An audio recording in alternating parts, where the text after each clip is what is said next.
Web series নিৰ্মাণৰ ক্ষেত্ৰত অসমত চালুকীয়া অৱস্থাত থকাৰ সময়তে বিগত বৰ্ষত বিদুৰ ভাই অসমত ৱেব ছিৰিজ নিৰ্মাণৰ ক্ষেত্ৰত এটা নতুন বাট কাটিছিল। ইউটিউবত মুক্তি লাভ কৰা বিদুৰ ভাইৰ প্ৰথম ছিজনৰ সফলতাৰ পাছত বহুদিনলৈ অসমৰ ছিৰিজ জগতখনত বিশেষ কোনো ছিৰিজে অতি বেছি চৰ্চা লাভ কৰা নাছিল। কিন্তু শেহতীয়াকৈ ইউটিউবত ভুমুকি মৰা ক্ৰিটিকেল কাপল নামৰ নতুন অসমীয়া মিনি ৱেব ছিৰিজটো অসমীয়া নেটিজেনৰ মাজত বিশেষভাৱে চৰ্চিত হৈছে। নিশাৰ মহানগৰীৰ কোনোবা এটা চুকত তিনিজন যুৱকৰ সুৰাৰ আড্ডাৰ এটা দৃশ্য। আড্ডাৰ কথোপকথনত কোনো ধৰণৰ কৃত্ৰিমতা নাই।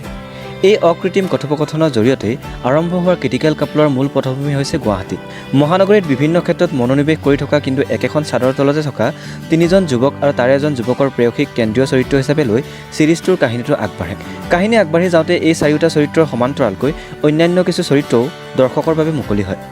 মহানগৰীৰ সদাব্যস্ত দৈনন্দিন জীৱনশৈলীয়ে আনি দিয়া চূড়ান্ত নিৰাশা আৰু ৰাতি তিনিওজনৰে সুৰাৰ আড্ডাত তাৰ বহিঃপ্ৰকাশ, সপোনৰ পাছত দৌৰি দৌৰি বাৰে বাৰে উজুতি খোৱা অথচ হাৰ মানিবলৈ নিবিচৰা যুৱকজনে নিজৰ বুলিবলৈ স্থায়ীকৈ একো নথকাত সন্মুখীন হোৱা অসহজ পৰিস্থিতি, লিভিনৰ দৰে বিষয়ৰ প্ৰতি থকা মহানগৰীৰ তথাকথিত প্ৰগতিশীল সমাজে পোষণ কৰা অস্পৃশ্য মনোভাৱক মুখ্য চৰিত্ৰ কৰা তীক্ষ্ণ প্ৰশ্নবান, লিভিনত কেতিয়াবা উৎপত্তি হ'ব পৰা বুজাবুজিজনিত সমস্যা ইত্যাদি বিভিন্ন দিশক সামৰি লৈ অতি কম সময়তে তাক সুস্থ ৰূপত উপস্থাপন কৰাত মিনি ছিৰিজটোৰ নিৰ্মাতা সফল হৈছে। মানে লিভিনত থাকিলে আপোনালোকৰ প্ৰব্লেমটো কি? ছেক্সেটো ছিৰিজটোক মিলেনিয়েল দৰ্শকে নিজৰ সৈতে সংযুক্ত কৰিব পৰাৰ আৰু আঁকোৱালি লোৱাৰ অন্যতম কাৰণ হৈছে মৃন্ময় শইকীয়াৰ চিত্ৰনাট্য। চিত্ৰনাট্যৰ জৰিয়তে যিখিনি কথা দৰ্শকৰ মাজলৈ নিব বিচৰা হৈছে তাত কোনো ধৰণৰ কৃত্ৰিমতা বা গধুৰ সংলাপৰ প্ৰভৰঘূত হোৱা নাই। ভালদৰে ছিৰিজটো উপভোগ কৰিলে আপুনিও হয়তো অনুভৱ কৰিব যে চিত্ৰনাট্যৰ ভাষা সহজ সৰল হ'লেও তাত প্ৰভাৱ বিস্তাৰ কৰা সূক্ষ্ম অনুভূতিসম্পন্ন কিছু মুহূৰ্তত পৰিচালক ৰক্তিম বৰুৱাৰ চিনেমেটিক দক্ষতাই দৰ্শকৰ মনত চিত্ৰনাট্যকাৰে সুমুৱাই দিব বিচৰা চিন্তাবিলাকে দৰ্শকৰ মনোজগতলৈ কৰা সফল যাত্ৰাত অনুঘটকৰ কাম কৰিছে। প্ৰতিটো স্তৰৰ দৰ্শককে কাহিনীৰ লগত একাত্ম কৰিব পৰাকৈ প্ৰস্তুত কৰা সহজ সৰল তথা উৎকৃষ্ট চিত্ৰনাট্যক পৰিচালকে প্ৰথম ছিজনৰ আটাইকেইটা খণ্ডত সুচাৰুৰূপে পৰ্দাত উপস্থাপন কৰিছে।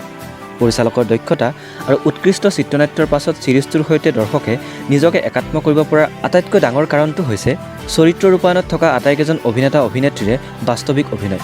বিশেষকৈ অন্যতম মুখ্য চৰিত্ৰত অভিনয় কৰা মৈত্ৰী দাসৰ দক্ষ অভিনয়ৰ কথা স্বীকাৰ কৰিবই লাগিব। ভিন্ন সংলাপ প্ৰক্ষেপণত ভিন্ন শাৰীৰিক অভিব্যক্তিৰে মৈত্ৰী দাসে যি স্বাভাৱিক অভিনয় কৰিছে সেয়া আমাৰ দৃষ্টিত অত্যন্ত উৎকৃষ্ট হৈছে। ইফালে বনি দেউৰী, মৃন্ময় শইকীয়া, সপ্তৰ্ষি গগৈ, ৰূপাশ্ৰী ফুকন আদিকে ধৰি সকলোৱে নিজৰ অভিনয়ৰ ক্ষেত্ৰত আপোচ কৰা নাই। বিশেষকৈ মৃন্ময় শইকীয়াই ৰূপায়ণ কৰা ৰূপক দাৰ চৰিত্ৰটো ছিৰিজটোৰ বাবে এক্স ফেক্টৰ বুলিও ক'ব পৰা যায়। বিশ্ৰুত শইকীয়া অসমীয়া সংগীত জগতত কেইটামান ব্যতিক্ৰমী আৰু সুন্দৰ গীতৰ সৈতে শক্তিশালী পদাৰ্পণ কৰা শইকীয়াৰ মসৃণ আৰু মানসম্পন্ন ৰণবোৰ আঁকোৱালিম আৰু তেনেকৈ গীত দুটাৰ ছিৰিজৰ প্ৰায় আটাইকেইটা খণ্ডতে কৰা সময় উপযোগী ব্যৱহাৰ এটা অত্যন্ত বুদ্ধিদীপ্ত কাম বুলিয়েই ক'ব লাগিব।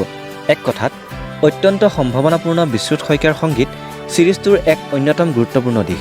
প্ৰায় প্ৰতিটো খণ্ডতেই বিশ্ৰুত শইকীয়াৰ তেনেকৈ আৰু ৰণবোৰ আঁকোৱালিম গীত দুটাই ক্ৰিটিকেল কাপলৰ স্মৃতিক আমাৰ সকলোৰে মন মগজুত হয়তো দুগুণে সজীৱ কৰি ৰাখিব।